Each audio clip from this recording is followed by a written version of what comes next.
Episode की शुरुआत में हम देखते हैं कि मिसेस हतीजे मिस्टर एनवर से मिलने के लिए आती हैं, जहां वो कहती हैं कि तुम्हें इस तरह स्वस्थ देखकर मुझे बहुत अच्छा लग रहा है। और मिस्टर एनवर भी उनका वेलकम करते हैं। इसके बाद वो मिस्टर एनवर को किस करती और हैं उनसे कहती है कि आप मेरी बात ध्यान से सुनिए, इस बारे में मैंने बाहर से भी बात की है और यहाँ से डिस्चार्ज होने के बाद अब सीधा घर आएंगे, ठीक है। तो वो कहते हैं कि नहीं हतीजे, बहुत सा काम पड़ा है, बच्चे मेरे बगैर वो काम कैसे करेंगे। लेकिन मिसेस हतीजे कहती हैं कि मैंने एनुअल लीव ली है और अब घर में रहकर मैं आपकी सेवा करूंगी, आप घर में ही रहेंगे। और बाहर ने भी मुझसे यही कहा है कि मेरे पापा को अच्छी केयर की ज़रूरत है। लेकिन हतीजे फिर वो बच्चे क्या करेंगे, तो वो कहती है कि मैं उनकी हेल्प करूंगी शर्ट के बिजनेस में। तो मिस्टर एनवर कहते हैं कि क्या ऐसा हो सकता है, तुम मदद कर सकती हो। तो कहती है हाँ क्यों नहीं, मैं हेल्प करूंगी। शीरीन कहती है कि मॉम अब पापा कैसे हैं, वो ठीक हैं। तो हतीजे कहती है कि हाँ वो बिल्कुल ठीक है, उन्होंने कहा है कि मेरी प्यारी सी बेटी को बिल्कुल भी उदास ना होने दें। तो शीरीन कहती है कि और उन्होंने घर जाने के बारे में क्या कहा। मिसेस हतीजे कहती है कि मैंने उनसे कहा कि मैं बाहर की हेल्प करूंगी, तो वो घर आने के लिए तैयार हो गए। शीरीन कहती है लेकिन आप दो दो घर कैसे संभालोगी। तो वो कहती है कि मैं संभाल लूंगी। फिर शीरीन कहती है कि ठीक है फिर ब्रेकफास्ट करने चलते हैं, सुबह से कुछ नहीं खाया। तो मिसेस हतीजे कहती है कि तुम चली जाओ, मुझे बाहर के घर जाना है। तो शीरीन एकदम शॉक्ड में कहती है क्या। तो वो कहती है मैंने तुम्हें कहा ना, तुम्हारे पिता ने यही कंडीशन रखी है कि मुझे बाहर की हेल्प करनी होगी। अब तो वैसे भी विजिटिंग आवर्स खत्म हो चुके हैं, तो मैं रुक कर क्या करूंगी। ये सब सुनकर शीरीन को बहुत गुस्सा आता है और वो कहती है अंदर आपके हस्बैंड की सर्जरी हुई है, वो बेड पर लेटे हुए हैं, लेकिन आपको बाहर की पड़ी है। इस औरत की परेशानी तो कभी खत्म ही नहीं होती। मिसेस हतीजे कहती हैं कि इतनी जोर से मत चिल्लाओ। तो वो कहती है आप शर्ट बनाने में हेल्प करेंगी, खाना बनाएंगी, बच्चों को संभालेंगी, इतना ही है। आपने पहले मेरे पिता के लिए बाहर को छोड़ दिया और अब बाहर के लिए मुझे छोड़ रही हो, क्या ये होती है फैमिली। लेकिन अब आपको चॉइस करना होगा, आप हम दोनों की माँ बनकर नहीं रह सकती, या तो आप उसकी माँ बनकर रहो या मेरी माँ बनकर रहो। फिर शीरीन गुस्से में वॉशरूम आती है और कहती है कि औरत चली क्यों नहीं जाती हमारी जिंदगी से। और तभी वहां पर जाले आ जाती है और बहुत ही अजीब एटीट्यूड में वो उसकी तरफ देखती है, क्योंकि वो जानती है इसकी हरकतों के बारे में। फिर जाले कहती है कि शीरीन तुमसे सुबह सुबह मिलकर बहुत अच्छा लगा, लेकिन शीरीन तो खोई होती है इसलिए किसी बात का जवाब नहीं देती। तो वो दो तीन बार कहती है लेकिन फिर भी वो कोई जवाब नहीं देती। सीन में येलेस बाहर से कहती कि चलो चलो अंदर जाओ, तुम अपने आप को बिल्कुल भी मत थकाओ, चलो मैंने कहा ना जाओ अंदर सोने। लेकिन जब बाहर नहीं सुनती तो येलेस कहती है कि मैंने कहा ना अंदर जाओ, वो बहुत जोर जोर से चिल्लाने लगती है। तो ज़ेदा कहती है कि अरे ये कैसे, ज़ेदा चली जाएगी, जाओ अंदर चली जाओ। लेकिन जब वो तब भी नहीं सुनती तो वो चप्पल ले आती है। एंड गाइस बहुत ही फनी सीन होता है। एंड फाइनली बाहर को अंदर जाना ही पड़ता है।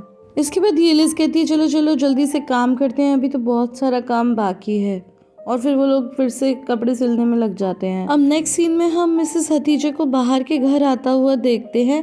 तो गेट ज़ेदा खोलती है, मिसेस हतीजे से गुड मॉर्निंग करती हैं, तो वो भी गुड मॉर्निंग करती है, उनका घर में वेलकम भी करती है। इसके बाद येलिस उन्हें रिस्पेक्ट देते हुए उनके हाथ पर किस करके माथे से लगाती है। वो लोग मिस्टर एनवर के बारे में पूछते हैं, तो वो कहती हैं कि मिस्टर एनवर बिल्कुल ठीक है और उन्होंने ही मुझे भेजा है कि जाओ लड़कियों की मदद करो। फिर ज़ेदा कहती कि अरे मुझे भी अपना हाथ दीजिए, मैं भी किस करूँगी, लास्ट टाइम हमारे बीच में थोड़ी सी प्रॉब्लम हो गई थी ना। तो जल्दी से हाथ लेकर किस करती है। और तभी मिसेस हतीजे कहती कि ऐसी तो कोई बात नहीं थी, लेकिन वो कहती कि नहीं, शीरीन को लेकर हमारे बीच में थोड़ी सी बहस हो गई थी ना, आप वो सब भुला देंगी ना, हम भी तो आपके बच्चे हैं। तो कहती है हाँ बिल्कुल। फिर मिसेस हतीजे बाहर का पूछती हैं, तो वो लोग बताते हैं कि वो अंदर लेटी है। मिसेस हतीजे कहती है कि मैं हॉस्पिटल से कुछ खाने का लाई हूँ।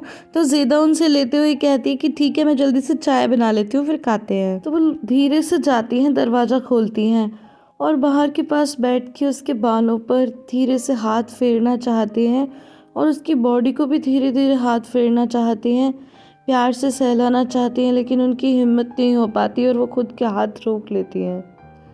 लेकिन इसी बीच बाहर करवट लेती है और मिसेस हतीजे को तभी उसके हाथ के घाव दिखाई दे जाते हैं, जिन्हें देखकर वो खुद को रोक नहीं पाती और उसे टच कर देती हैं, जिससे बाहर की नींद खुल जाती है। तो वो मुंह फेर कर रोने लगती हैं, तो बाहर उनसे चिपट जाती है और अपनी स्लीप्स कवर करके अपने ख्वाब भी छुपाती है। मिसेस हतीजे कहने लगती है कि अगर तुम सोओगी तभी मैं सबकी मदद करने के लिए आऊंगी, तुम्हारे पापा ने कहा है। तो बाहर कहती कि मॉम आप इस तरह अंदर ही अंदर मत रोइए, अगर लड़कियां आपको बाहर इस तरह रोते देखेंगी तो वो सोचेंगी कि अंदर कुछ बुरा हुआ है। फिर मिसेस हतीजे रोते हुए कहती हैं कि ये बहुत बुरा दिखता है, बहुत बुरा। बाहर कहती कि आप इस तरह इतनी कमज़ोर क्यों पड़ रही हैं, मैंने आपको हमेशा स्ट्रॉन्ग देखा है, मैं भी स्ट्रॉन्ग हूँ। तो मिसेस हतीजे कहती हैं गले लगाते हुए कि तुम्हें इतना स्ट्रॉन्ग बनने की ज़रूरत नहीं है, किसी भी बच्चे को इतना स्ट्रॉन्ग बनने की ज़रूरत नहीं है जब तक उसकी माँ जिंदा है। मैं तुम्हारी माँ हूँ, लेकिन मैंने कभी इस बात को नहीं कहा पहले। तुम्हें ये सब करने की ज़रूरत नहीं है, मैंने तुम्हें छोड़ा था। मुझे लगा मैं नर्क जैसी ज़िंदगी से भाग रही हूँ, लेकिन सच में मैं खुद ही नर्क में गिरती गई। मैं बिल्कुल अकेली थी और इन्हीं सब कारणों से मैं खुद को माफ़ नहीं कर पाई। बाहर कहती कि जो कुछ भी हुआ वो पास्ट था, अब इन बातों का कोई लेना देना नहीं है। आप अपनी बेटी का बोन मैरो मेरे लिए चाहती थी, इसीलिए आप अपने पति के लवर के पास गई। कितनी औरतें ऐसा कर सकती हैं, एक माँ ही तो ऐसा कर सकती है। मिसेस हतीजे कहती हैं कि मैं किसी को भी बीच में नहीं आने दूंगी, मैं तुम्हारी माँ हूँ, कोई भी हमारे बीच नहीं आएगा। फिर मिसेस हतीजे कहती हैं कि चलो मुझे लड़कियों की हेल्प करनी है। एंड गाइस इसके बाद आता है मेरा favourite song, Olmazı olsun sanım da milyoner, kalbinde sevgi oldukça. Zenginlik mal mülk peraneye gara, yanmada sen olmayınca. बाज़ा निशे बाज़ का नदर। बस इतना ही सुना सकती हूँ क्योंकि बड़ी मुश्किल से मैंने इतना रटा है। एंड गाइस इसका मीनिंग बहुत ही ब्यूटीफुल है, इसलिए मुझे ये सॉन्ग बहुत अच्छा लगता है। मैं आपको थोड़ा सा बताती हूँ कि चाहे मेरी जेब में मिलियंस ना हो, जब तक मेरे दिल में तुम्हारा प्यार है। पैसा संपत्ति और अमीरी क्या है अगर तुम मेरे साथ नहीं हो।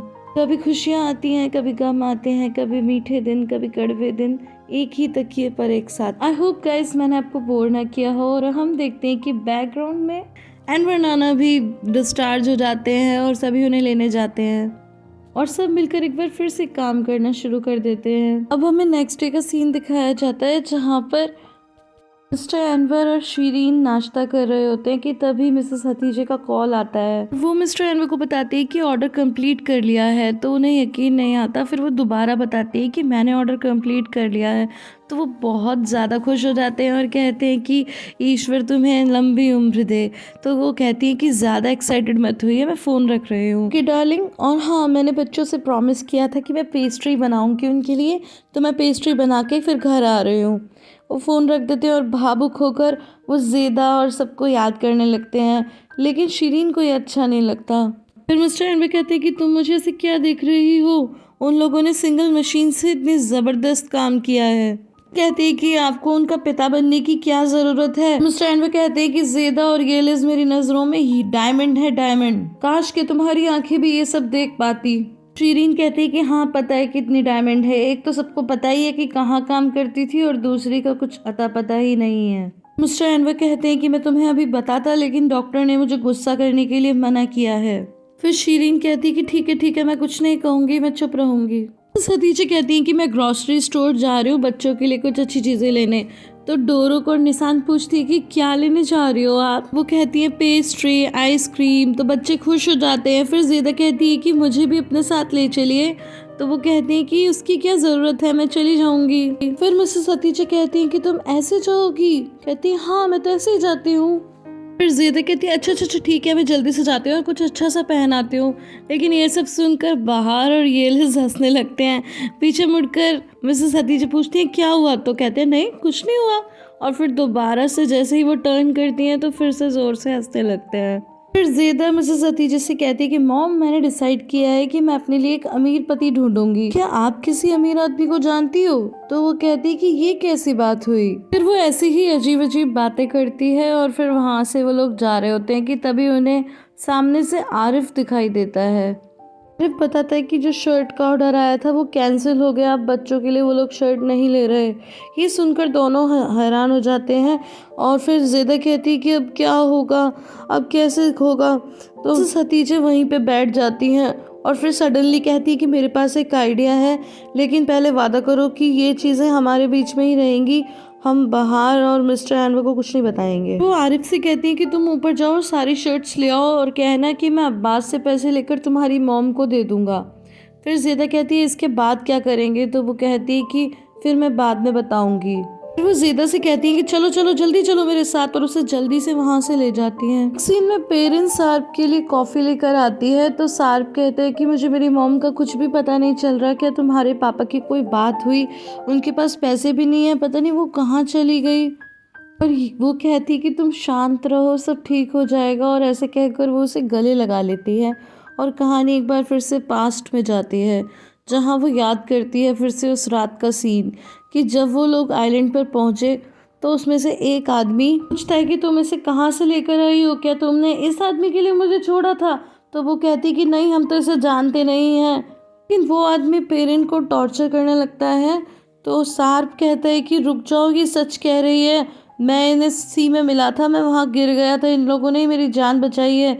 लेकिन वो आदमी उस पेरेंट को छोड़ता नहीं है, और इसके बाद सार्प खुद ही आकर उसे बचाता है और सेल्फ डिफेंस में उस आदमी की पिटाई करता है। लेकिन इससे वो आदमी ऑन द स्पॉट समाप्त हो जाता है और सार्प भी वहीं पर अनकॉन्शियस हो जाता है।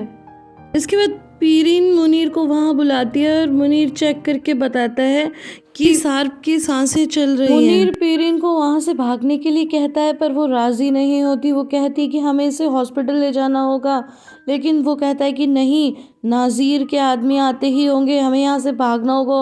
वो उसे भगाने की कोशिश करता है पर वो नहीं भागती और कहती कि नहीं, मैं नहीं जाऊँगी। अब कहानी प्रेजेंट में आती है। नेक्स्ट सीन में मिसेस हतीजा सबके लिए पेडीज लेकर आती हैं, तो बच्चे बहुत खुश होते हैं। फिर मिसेस हतीजा कहती हैं कि छाछ भी तैयार है। डोरू के एकदम से बोरा से कहते हैं कि आज मैंने अपने पापा को देखा, आई लव यू पापा। तो सब एकदम चुप हो जाते हैं। फिर बाहर कहती है कि आरिफ तुम इतना चुप चुप क्यों हो, क्या हमें और ऑर्डर मिला है शर्ट का। तो आरिफ कुछ बोल पाता है इससे पहले ही मिसेस हतीजा कहती है कि हाँ, उन्होंने हमें और 200 शर्ट्स का ऑर्डर दिया है। इतने में डोर बेल रिंग होती है और बाहर जाकर डोर ओपन करती है तो सामने जाले होती है और वो कहती है कि मूसा बोरा को यहाँ पर छोड़ कर गया होगा, मैं उसे लेने आई हूँ। इतने में बोरा मॉम कहकर जाले से गले लग जाता है। बाहर कहती है कि तुम बिल्कुल सही टाइम पर आई हो, मॉम ने पेटीज बनाई है। तो जाले कहती है कि मैं तुम्हारी पेस्ट्री बिल्कुल भी मिस नहीं करना चाहूँगी, लेकिन मैं कार को रोड के मिडिल में पार्क करके आई हूँ, पहले मैं उसे सही जगह खड़ा कर देती हूँ। फिर एकदम से जाले पलट कर आती है और मिसेस हतीजा से कहती है कि भाभी, मैं आपको एक बात बताना भूल गई कि पिछले दिनों आपका एक मेहमान मिलने आया था। तभी मिसेस हतीजा कहती कि कौन था। तो वो कहती है उसने अपना नाम सार्प बताया था। और ये सुनकर बाहर एकदम शॉक्ड हो जाती है और मिसेस हतीजे और बाहर एक दूसरे को एकदम शॉक्ड होकर देखने लगते हैं। जाले जाने लगती है तो बाहर एकदम से उसे आवाज़ देते हुए उसके पीछे पीछे आती है और इधर डोरू को निशान भी दरवाजे पर आ जाते हैं। और ये एपिसोड यहीं पे ख़त्म हो जाता है। गाइस, आई होप आपको ये वीडियो पसंद आई होगी। अगर पसंद आई है तो इसे लाइक, शेयर एंड कमेंट करना बिल्कुल भी ना भूलें। फिर मिलती हूँ अगले वीडियो में, तब तक के लिए bye bye and take care.